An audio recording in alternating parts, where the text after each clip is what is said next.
नमस्कार मित्रों, मैं डॉक्टर रंजीत कासारीकर आयुर्वेद में एमडी हूँ। आज हम आपके साथ एक ऐसी कसरत के बारे में बात करेंगे। पूरे दुनिया में सबसे आसान कसरत है, सबसे सस्ती कसरत है, 100 बीमारियों से भी ज्यादा बीमारियों में काम करती है। ये भले औषधि नहीं है, लेकिन बढ़िया से बढ़िया औषधि से भी कम भी नहीं है।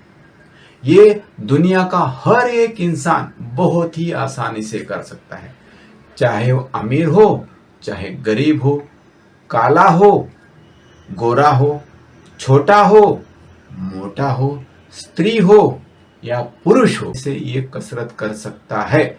ये जिंदगी भर तंदुरुस्त रहने के लिए बहुत ही मदद करने वाली जो कारगर कसरत है, वो कसरत है पैदल चलना।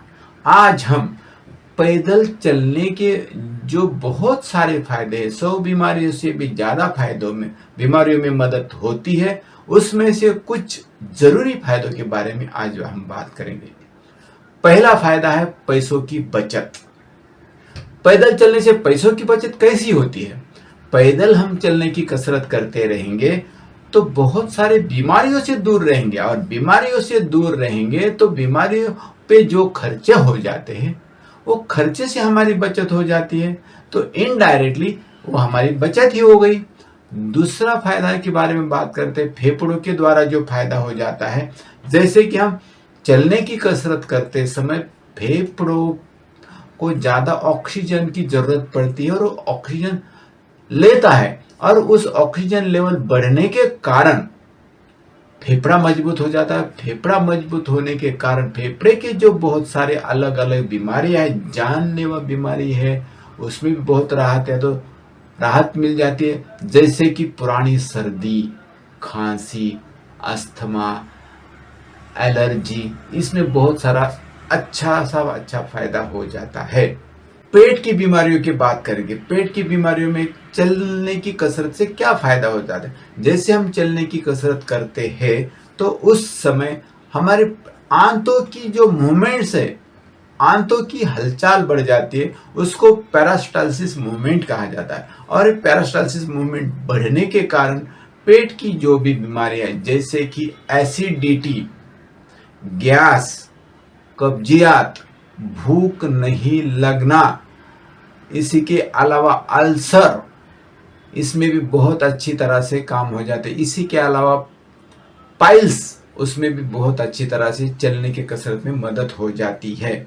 अब उसके बाद में जो बात करेंगे हार्ट की बात। हार्ट जो है, हमारा जो हृदय है, चलने की कसरत करते समय हार्ट को भी ज्यादा पंपिंग करना पड़ता है, उसका ब्लड फ्लो बढ़ता है। ब्लड फ्लो बढ़ने के कारण उसके द्वारा जो जो बीमारी, जैसे कि मेन सबसे बढ़िया, इसके द्वारा हार्ट की बात जो करते हैं, हार्ट को भी चलने की कसरत करते समय उसका भी ब्लड फ्लो बढ़ता है, और ब्लड फ्लो बढ़ने के कारण हार्ट को भी मजबूती आ जाती है, और हार्ट को मजबूती आने के कारण हार्ट अटैक से हम दूर रहने में मदद हो जाती है। इसी के अलावा जो चर्बी होती है, जिसको कोलेस्ट्रॉल बोलते हैं, वो कोलेस्ट्रॉल जमा नहीं होने देते, उसको कोलेस्ट्रॉल को जमा नहीं होने के कारण उससे भी हमें हार्ट अटैक से बचने में मदद हो जाती है।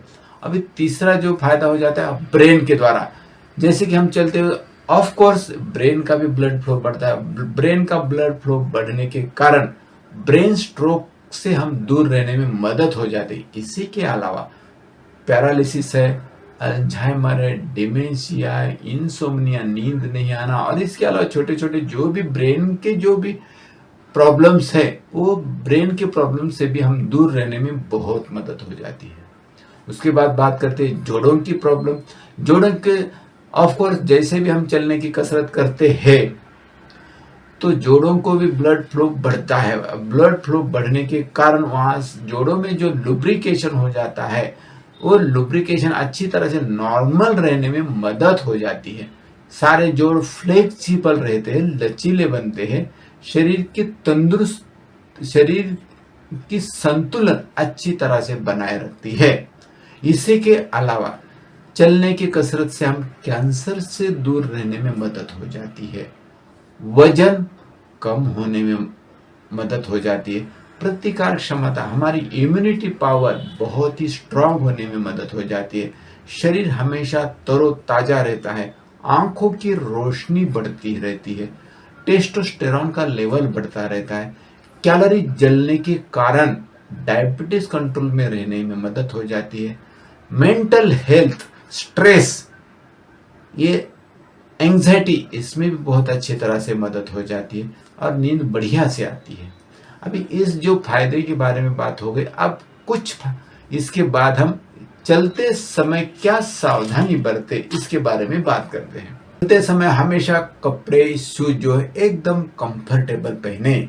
हमेशा सीधा सामने देखकर चलते रहना है। अगर जमीन हो या घास पे चलना है और अच्छी तरह से घास भी है तो बिना चप्पल या तो बिना शूज पहने अगर चलेंगे तो बहुत ही अच्छा फायदा हो जाता है। नंगे पैर चलना है घास पर। चलते समय सांस हमेशा नाक से लेना है, मुंह से नहीं लेना है। रोज कम से कम 30 से 60 मिनट रेगुलर चलना, चाहे ठंडी हो, गर्मी हो, बारिश हो। चलते समय हमारी स्पीड कितनी चाहिए? 1 मिनट में 100 से 120 कदम, इस लेवल से हमारी स्पीड रहना चाहिए, तो इससे ज़्यादा अच्छा फायदा हो जाता है। आज चलते समय हमेशा खुली हवा, जहाँ पर खुली अच्छी तरह से जगह है, ऐसी जगह पे चलना अच्छा है। और हो सके तो सुबह का समय इसलिए अच्छा है कि रात भर गाड़ियों से जो धूल मिट्टी जो निकल जाती है, जो प्रदूषण है वो कम रहता है मॉर्निंग में। इसीलिए समय जो है सवेरे का समय हमारे लिए बहुत ही अच्छा रहता है। और अगर समय नहीं मिलता सवेरे, तो कोई भी दिन भर में जब आपको समय मिलता है तो चलना बंद नहीं करना है। शुरुआत के तौर पर नॉर्मल लेवल पे चलने की आदत डालो। एक बार आदत होने के बाद 1 घंटा रेगुलर चलना है। धीरे धीरे हमारी स्पीड बढ़ा सकते हैं और हमारा समय भी बढ़ा सकते हैं। और तो 1 घंटा रेगुलर चलना है। ये चाहते हैं कि अगर हम बिना पैसे के अगर हम जिंदगी भर तंदुरुस्त रहना है तो चलना चालू करो। अगर खुद से हम प्यार करते हैं तो रेगुलर चलना है, धूप हो, गर्मी हो, बारिश हो।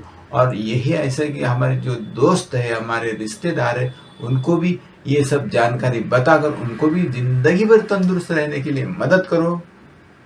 आज के बाद और ये सारी फ्री में फायदे वाली चीज अपने दोस्त और रिश्तेदारों को भेजकर उन्हें भी तंदुरुस्त रहने में मदद करो।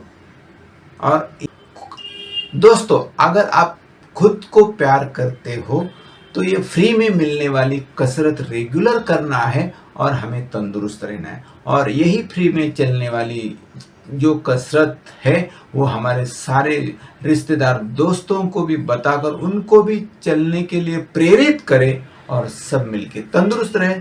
दोस्तों, ये वीडियो आपके दोस्तों को भी जरूर शेयर करें और इसके ऊपर चलना चालू करें। धन्यवाद।